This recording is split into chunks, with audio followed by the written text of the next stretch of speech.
Hermanos, sean ustedes bienvenidos a la casa del Señor para escuchar su santa palabra, también para alabar su santo nombre. Les invito por favor a ponerse de pie para empezar este culto alabando a nuestro Dios, nuestro Señor, con la doxología.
Padre Celestial, Santo, Santo, Santo, te adoramos, te bendecimos, te alabamos, porque eres el único que merece, Señor, toda la alabanza, la gloria y el honor. Todos son tuyos, Señor. Eso eres tú, nuestro Dios todopoderoso. Padre, gracias por traernos y reunirnos alrededor de tu santa, bendita y preciosa palabra. Queremos, Señor, en esta mañana pedirte la directa y poderosa intervención del Espíritu Santo, hablándonos, Señor, porque no queremos escuchar palabra de hombres, sino tu palabra, Señor, que venga de ti, nos llene, nos fortalezca, nos anime, oh Señor, nos exhorte, pero que venga esa palabra de ti. Quita todo estorbo, toda distracción, toda molestia que el enemigo quiere interponer para estorbar tu palabra, Señor. Sí, Padre, nos ponemos en tus manos para que tu palabra, Señor, penetre en lo profundo de nuestros corazones. Padre, queremos interceder por todos nuestros hermanos que están pasando pruebas, tribulaciones, angustias, necesidades, enfermedades. Oh Padre amado, rogamos que tu mano preciosa, tu mano bondadosa, sea con ellos, Señor, fortaleciéndolos, animándolos, levantándolos, sanándolos. Sí, Padre, con la palabra de tu poder, sea tu gracia con ellos, Dios, nuestro todopoderoso Rey de Reyes. Padre, pedimos muy especialmente por nuestra hermana Elvia de Córdoba. Sí, Padre, que tú sanes su hombro, Señor, que tú sanes su clavícula. Sea tu mano preciosa con ella y sobre ella. Sí, Padre, fortalécela, ayúdala, Señor, tanto anímicamente, espiritualmente, como físicamente. Sea tu mano con ella, Padre, y con su esposo, nuestro hermano Alfonso. Gracia sobre nuestra hermana. De la misma manera, Señor, pedimos por Jessica Aguilar, nuestra hermana, que tu gracia sea con ella, Padre, fortaleciéndola, proveyéndola, Padre, en todas sus necesidades. Sea tu gracia sobre gracia con Jessica. Padre, también queremos interceder por nuestras autoridades, por el caballero presidente de la República, sus ministros, sus colaboradores, toda persona puesta en autoridad o en eminencia. Pedimos, Señor, que tomen decisiones apegadas a la verdad, que no busquen servirse, sino servir. Pero por sobre todas las cosas, Padre, que conozcan tu palabra, para que en verdad nuestro país sea manejado con acierto y con tu guía. Sí, Padre amado. Señor, este culto lo ponemos en tus manos, seguros de ello, porque te lo pedimos en el nombre que es sobre todo nombre, el de aquel que pronto regresa por nosotros, nuestro Salvador, Jesucristo. Amén y amén. Tomen asiento, por favor, hermanos.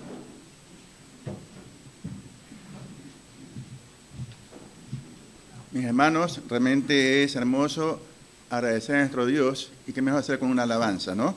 Vamos a cantar a nuestro Dios el siguiente himno que dice: a Cristo doy mi canto, número 1 en sus hojas.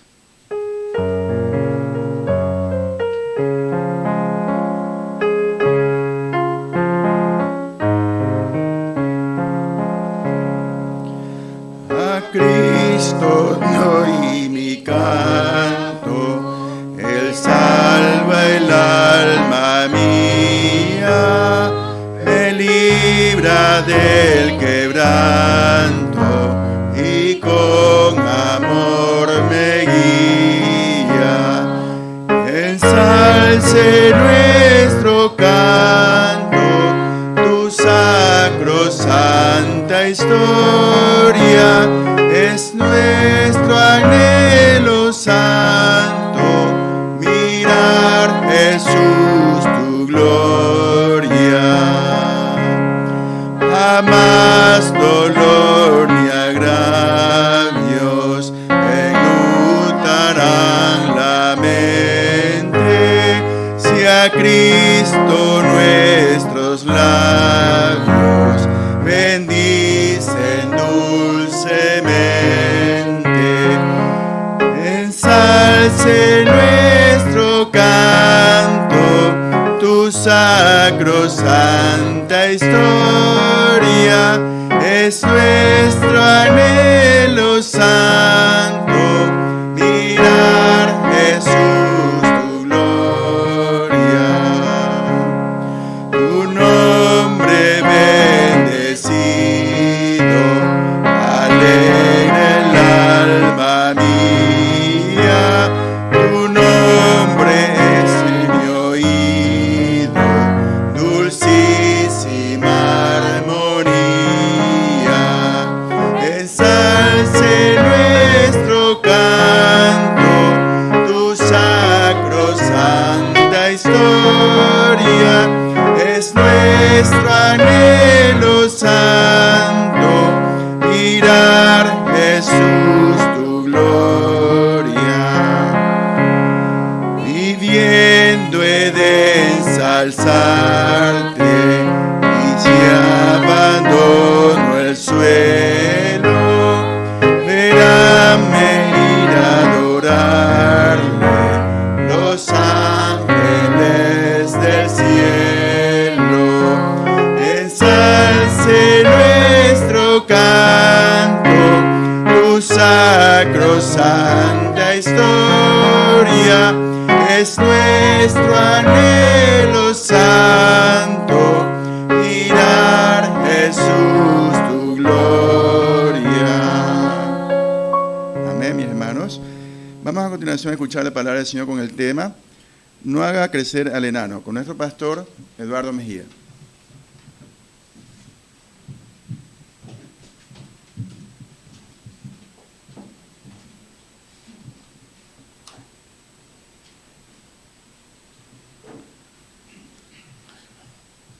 Cuando el apóstol Juan escribe su primera carta, él veía inminente el regreso de Jesús, el regreso de Cristo. Y él da un detalle y dice que confiemos en Él, que perseveremos en Él, porque en su venida muchos queremos alejarnos avergonzados. Y estudiando, ¿no? Avergonzados. ¿Por qué podemos avergonzarnos? ¿O de qué nos avergonzamos? Bueno, mis hermanos amados, la vergüenza será, aún siendo hijos de Dios, aún siendo creyentes, que en muchas cosas no confiamos en Él. Verlo regresar, verlo corporalmente, fue lo que los discípulos, cuando las mujeres llegaron, hemos visto, y dijeron, no, mujeres, ustedes están locas, es imposible, están locas. Oh, Jesús se paró en medio de ellos y los reprendió por no creer. Llega después llega Tomás. Y Tomás, todos le cuentan, vimos al Señor, vimos al Maestro. Ah, ustedes me están jugando una broma. Ustedes quieren burlarse de mí. Están locos, yo no voy a caer. Jesús se presenta delante de Tomás y le dice, Tomás, mira mis manos, mete aquí tus dedos y mira mi costado, mete ahí tu mano. Yo soy. Y Tomás se humilla con vergüenza y le dice, Señor mío y Dios mío.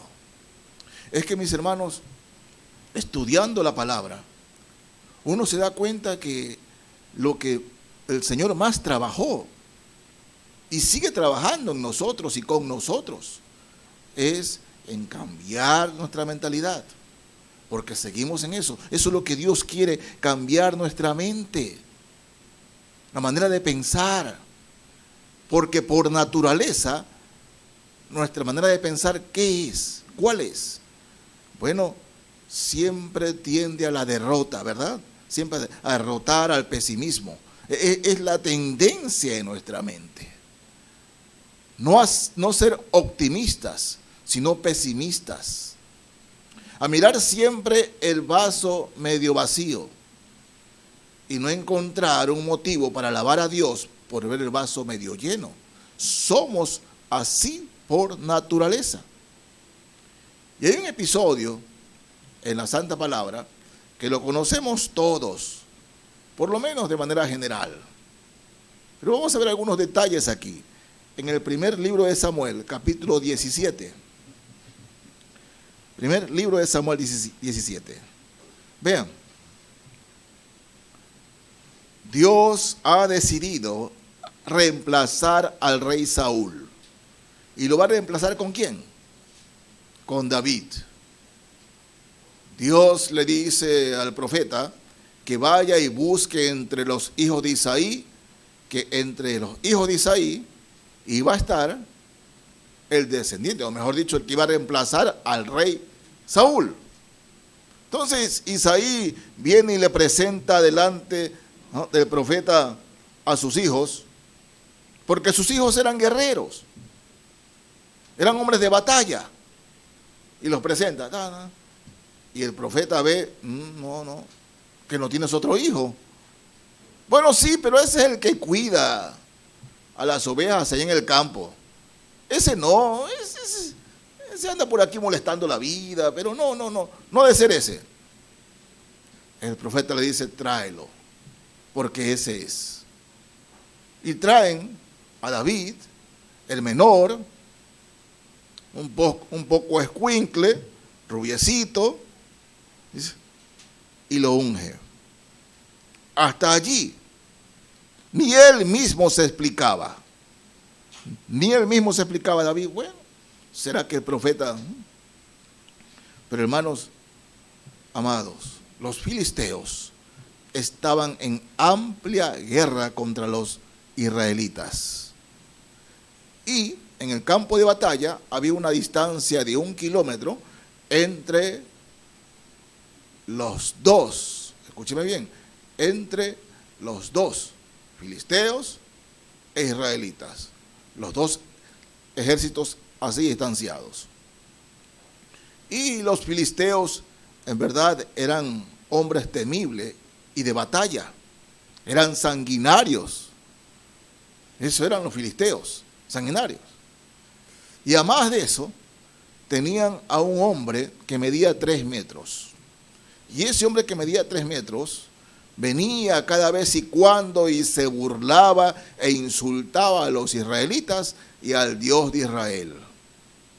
Los retaba, uno que venga, uno solo que venga. Que venga. Se paseaba delante de ellos. Y los israelitas tenían miedo, pero mucho miedo. Leamos aquí. Ven el libro de Samuel desde el verso 4. El Señor nos dice así en su palabra. Salió entonces del campamento de los filisteos un paladín, el cual se llamaba Goliat, de Gat, y tenía de altura 6 codos y 1 palmo. Y traía un casco de bronce en su cabeza, y llevaba una cota de malla, y era el peso de la cota 5,000 siclos de bronce. Sobre sus piernas traía grebas de bronce y jabalina de bronce entre sus hombros. El asta de su lanza era como un rodillo de telar, y tenía el hierro de su lanza 600 ciclos de hierro. ¡Ay! E iba su escudero delante de él. Y se paró y dio voces a los escuadrones de Israel, diciéndoles: ¿para qué os habéis puesto en orden de batalla? ¿No soy yo filisteo, y vosotros siervos de Saúl? Escoged entre vosotros un hombre que venga contra mí. Si él pudiere pelear conmigo y me venciere, nosotros seremos vuestros siervos. Y si yo pudiere más que él y lo venciere, vosotros seréis nuestros siervos y nos serviréis. Y añadió el filisteo: hoy yo he desafiado el campamento de Israel. Dadme un hombre que pelee conmigo. Oyendo Saúl y todo Israel estas palabras del filisteo, se turbaron y tuvieron gran miedo. Tenían miedo, hermano. Se turbaron, tenían miedo. Era miedo. Y es normal. Yo a veces, cuando uno lee esto y me ubico dentro del ejército de Israel, yo no voy a acusarlos, porque si estando allí me hubiese pasado lo mismo. Miedo se apoderó de ellos.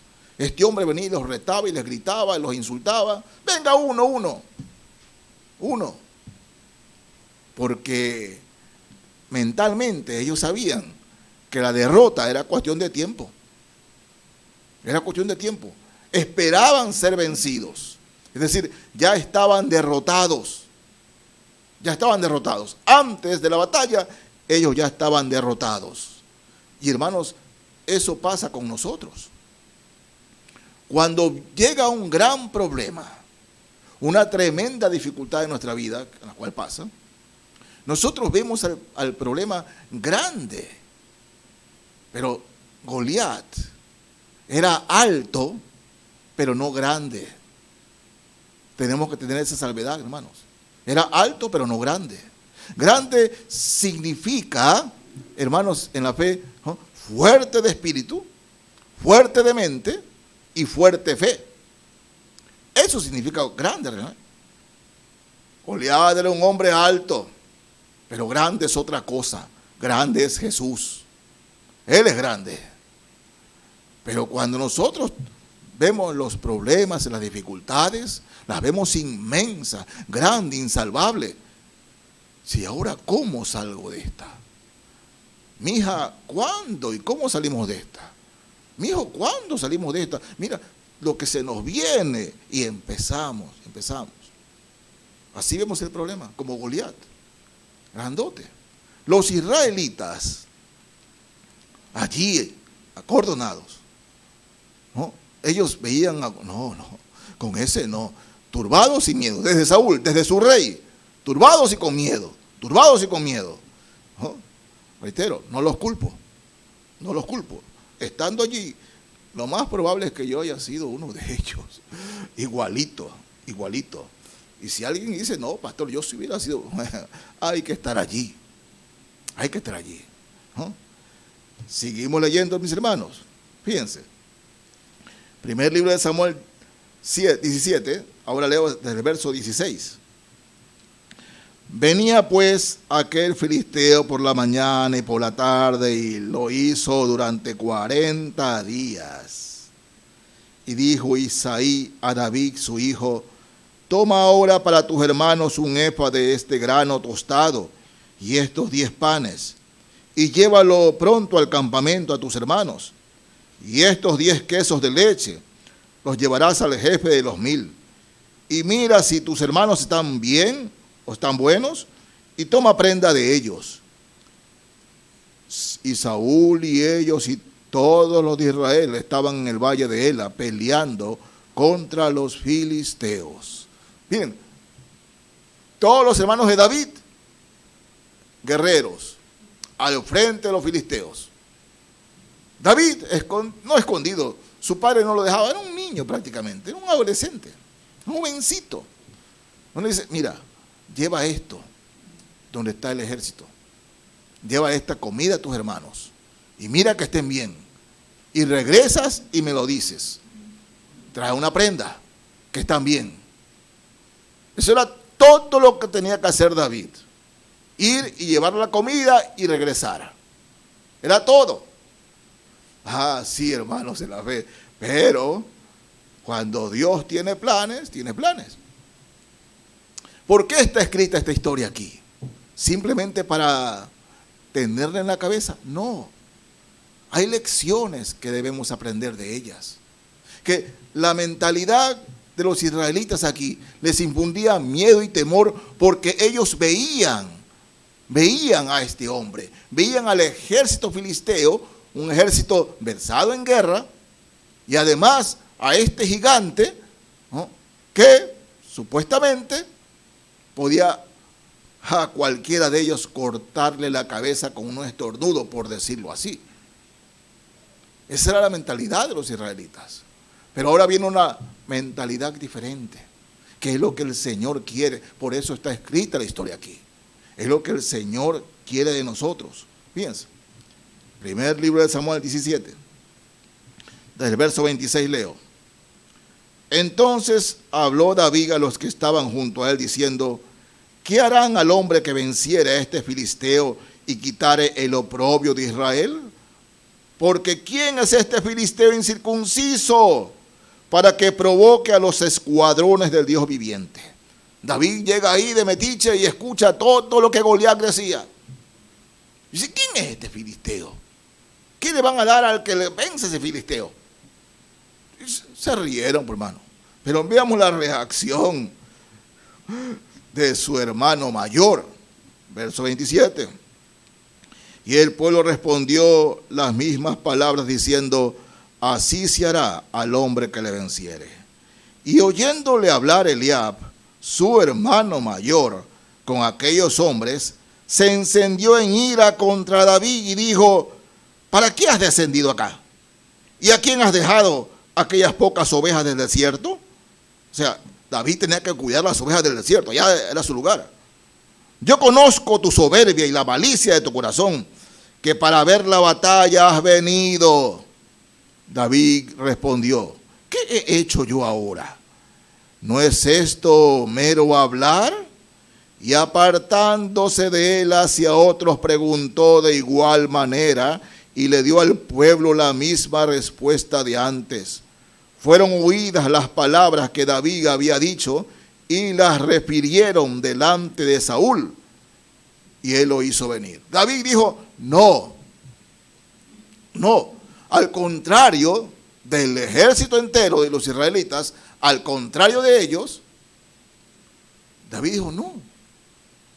¿Quiénes somos nosotros? ¿No somos creyentes? ¿No somos hijos de Dios? Ese que está allí no es nada contra Dios. No es nada. Si Dios está conmigo, ¿cómo va a vencerme ese? Y hermano, verso 32, y dijo David a Saúl: no desmaye el corazón de ninguno a causa de él. Tu siervo irá y peleará contra este filisteo.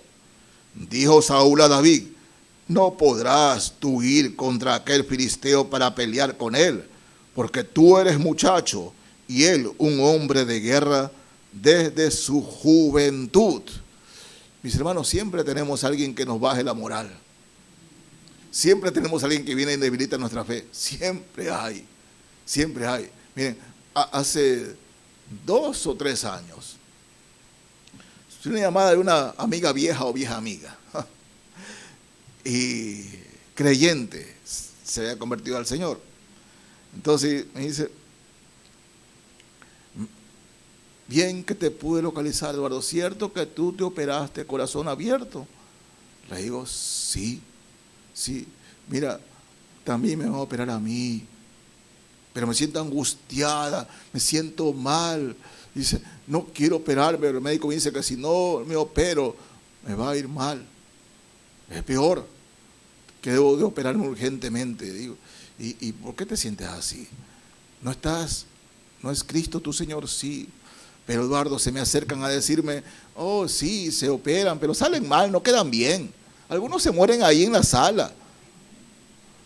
Imagínese usted, hermano.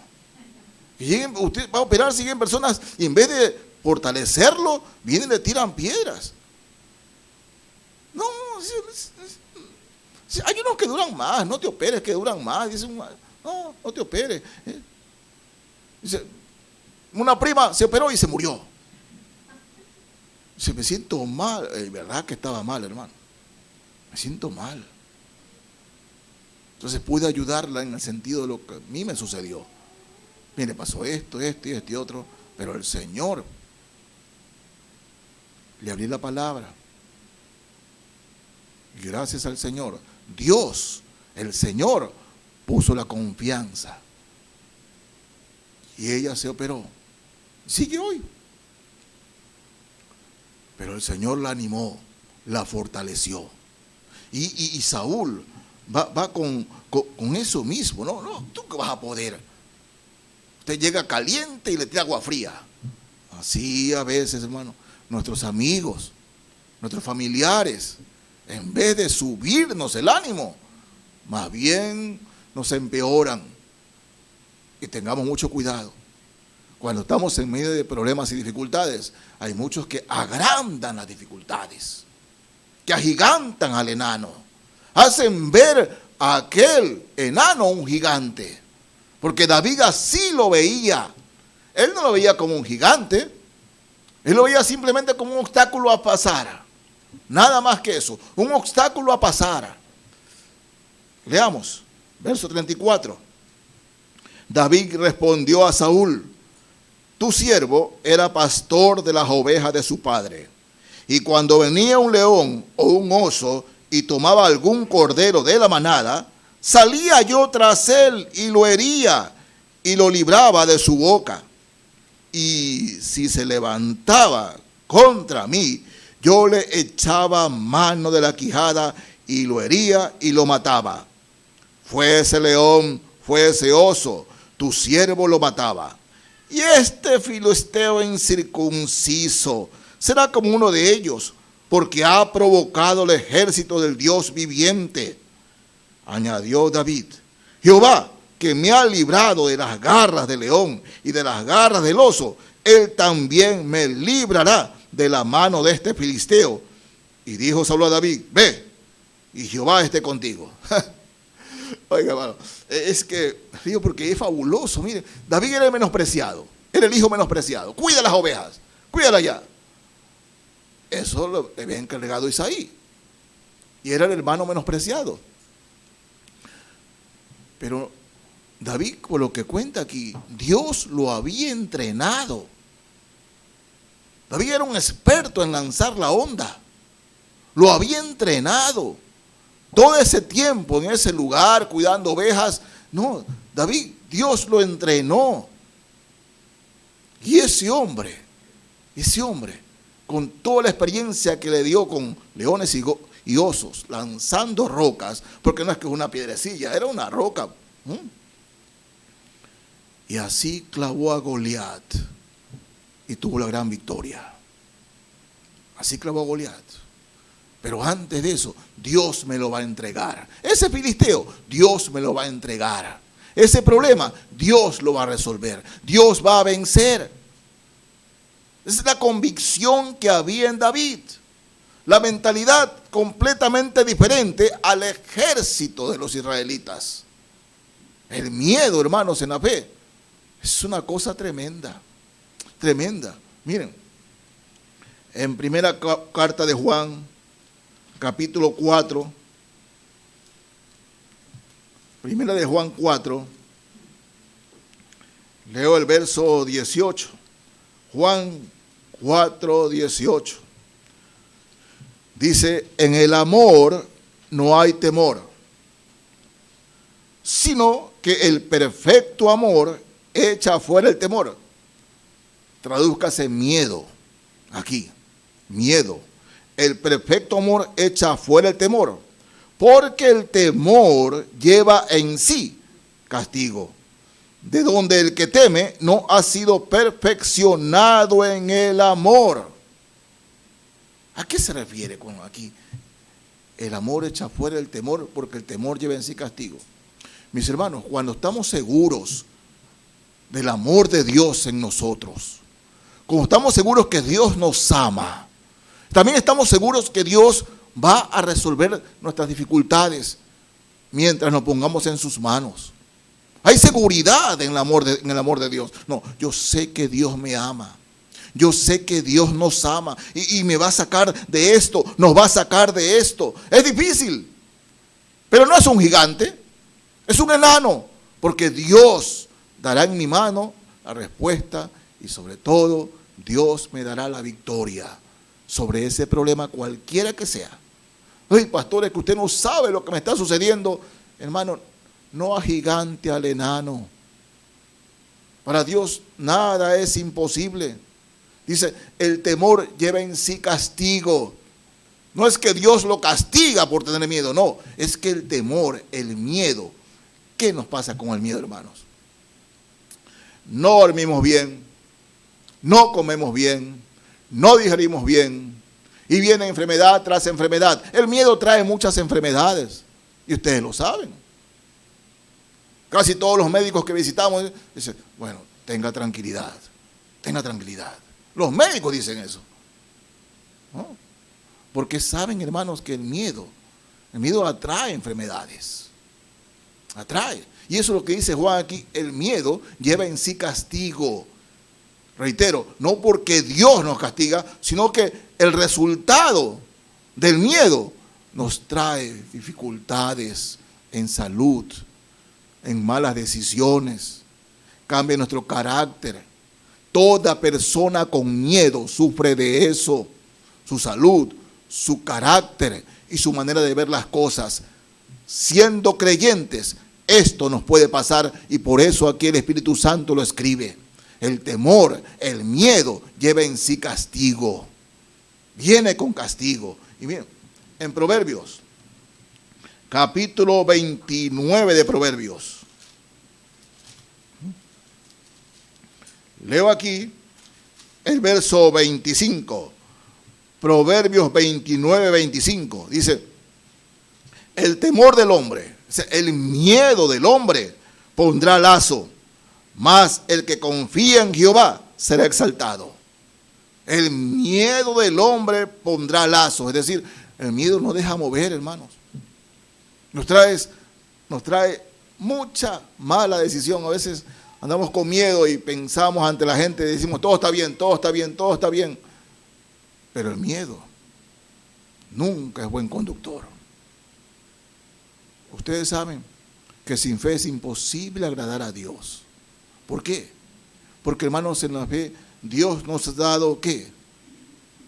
Espíritu de poder, amor y dominio propio. Dios no trabaja con el miedo. Jesús no trabaja con el miedo. Con el miedo trabaja el otro, el enemigo, ustedes lo saben. Por eso que sin fe es imposible agradar a Dios, porque sin fe Dios no trabaja en nosotros. Dios no nos fortalece. Dios no nos bendice con miedo. No nos ha dado Dios espíritu de miedo, espíritu de temor, no. Dios no nos dio eso. porque con eso él no trabaja, con miedo no trabaja. Él trabaja con fe, con fe. Él nos ha dado espíritu de poder, amor y dominio propio. Eso dice la palabra del Señor. Primera carta a los Corintios, capítulo 2. Quiero leerles aquí, mis hermanos, Primera a los Corintios 2, verso 16. Dice así nuestro Dios: porque ¿quién conoció la mente del Señor? ¿Quién le instruirá? Dice, mas nosotros tenemos la mente de Cristo. La mente de Cristo. Es decir, hermanos, en la fe, en nosotros habita el pensamiento de Dios. Pero, como lo hemos visto tantas veces, en nuestro interior habitan dos seres hambrientos. El uno se alimenta, hermanos, de fe, amor, gozo, paz, benignidad, se alimenta de eso. El otro se alimenta de miedo. Y quien sobresalga será a quien más alimentamos. Si alimentamos el miedo, bueno, eso seremos. Andaremos con miedo, pero porque lo escogemos así. Dice aquí el autor sagrado que tenemos la mente de Cristo. La mente de Cristo. Y me encanta lo que Isaías dice en el capítulo 55 de su libro, dictada por el Espíritu Santo, palabra de Dios. Isaías 55:8. Fíjense, hermano, Isaías 55, el verso 8. Dice así: porque mis pensamientos no son vuestros pensamientos, ni vuestros caminos mis caminos, dijo Jehová. Es decir, nosotros, hermanos en la fe, humanamente hablando, no tenemos los pensamientos de Dios. Como empezamos diciendo en este culto, nuestros pensamientos por naturaleza son pesimistas, son violentos, son groseros. Esos son nuestros pensamientos naturales, tienden al pecado. Y el pecado siempre lleva a la destrucción. Sí, tienden al pecado. Pero, dice el Señor, mis pensamientos no son vuestros pensamientos. ¿Ustedes creen que los pensamientos de Dios son derrota? ¿Ustedes creen que los pensamientos de Dios son no puedes, no sirves, no vales, fallaste, ahí te quedas? No, hermanos. Los pensamientos de Dios siempre son de victoria. Son de victoria. Y si somos derrotados, no es porque Dios nos abandonó, sino porque nosotros abandonamos a Dios. Nosotros abandonamos la fe. Reitero, Dios no trabaja con el miedo, trabaja con la fe. Y el creyente puede parecer que está derribado, como le decía el apóstol Pablo, como derribados, mas siempre de pie, confiando en el Señor, confiando en su gracia, confiando en su misericordia. Siempre les menciono Romanos 12, 1 y 2, cuando dice, ¿no?, en la versión Dios habla hoy, cambien su manera de pensar, para que así cambien su manera de vivir. Si ustedes no cambian su manera de pensar, de ir siempre hacia lo pesimista, de ir siempre a lo donde no puedo, me es imposible, el problema es grande, es inmenso, lo que sea, nada es imposible para Dios, nada es imposible para aquel que en Él cree. Jesucristo lo dice claramente: si bien crees, bien puedes, pero en Él, confiando en Él. Pero mis hermanos, ¿no?, cuando vienen las dificultades y vemos los problemas, metámonos a estudiar su palabra, a decir qué nos dice Él. Porque, reitero, vienen amigos, oh sí, mira, qué pena lo que estás pasando. Perdonen que le hablo así, ¿no? Como las personas, Yo tengo un pana, lo metieron preso, ¿sabes? Y vienen y esa persona, más, aún siendo cristiano, más miedo, más miedo, más miedo. ¿Qué, hermanos? El miedo no es de nosotros, escúcheme. El miedo no es de los cristianos. Nosotros tenemos el espíritu de poder.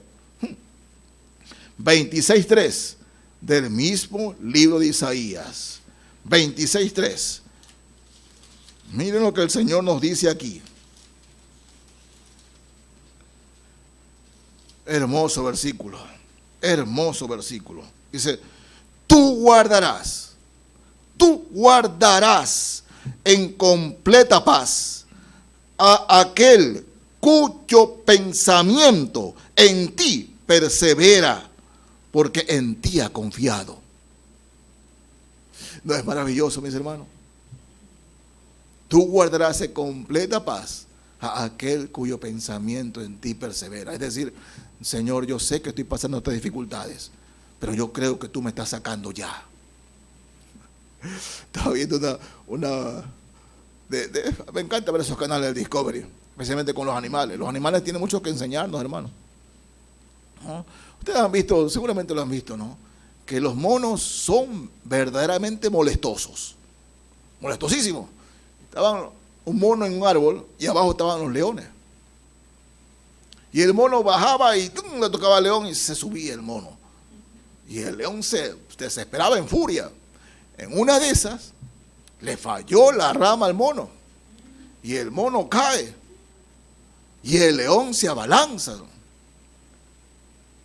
Este mono se mete por unas piedras, donde había una pequeña endija, se metió el mono allí. Y el león, ¿no? Metía la trompa para tratar de alcanzar al mono. La distancia era más o menos unos 5 o 10 centímetros máximo. El león quedaba allí y las cámaras enfocando. El león metía la trompa y nada, hasta sangre. No podía. ¿Y sabe cómo estaba el mono ahí entre las rocas? Así. Los ojos cerrados y el león matándose por entrar allí. No podía. Y el Señor, yo quiero la tranquilidad de ese mono. Yo quiero la tranquilidad de ese mono, Señor. Ante las dificultades y los problemas, quiero ese mono así. Quiero ser como ese mono, Señor, tranquilo. El león está ahí, a 10 centímetros. Y me acordé de Job. El enemigo estuvo y dándole, pero llegaba hasta ahí. Dios le puso límites, llegaba hasta ahí. Y es así con nosotros, mis hermanos. Dios no va a dejar que el enemigo nos destruya. Pero el gran problema es cuando nosotros no creemos. Y como decimos, o mejor dicho, la Biblia dice, el temor, el miedo lleva en sí castigo. Nosotros nos hacemos daño. Si no creemos, si no confiamos. No somos rescatados del pecado para vivir en miedo. No somos rescatados del pecado para vivir atemorizados. Somos rescatados como hijos de Dios, rescatados de la maldad del pecado para tener gozo, amor, gozo, paz. Somos rescatados para eso. Somos rescatados no para sufrir, sino para vivir. Pero el que tiene miedo no vive, sobrevive. Y eso no quiere el Señor, mis hermanos. Somos sus hijos. Somos sus hijos. Jesús dice, mis ovejas oyen mi voz y me siguen. Y saben, mis ovejas están en mi mano y nadie las va a arrebatar de allí. Por eso, mis hermanos, en la fe, en la gloriosa Jesucristo, por favor, no agigantemos al enano, no veamos los problemas inmensos, porque por más que sean inmensos, para Dios son enanos. Dios es más grande que cualquier problema. Y nuestra fe debe ir acorde con lo que es nuestro Padre Celestial, nuestro Señor y Salvador. Por eso, mis hermanos, en el nombre de Jesús, en el nombre del Señor, si usted ha forjado un gigante, bueno, hágalo enano, porque el poder del Señor es mucho más grande que cualquier problema que cualquier dificultad, sino aquel versículo que tanto conocemos y lo repetimos, no será realidad. Pablo lo decía, porque lo que he predicado en esta mañana, Pablo lo conocía perfectamente.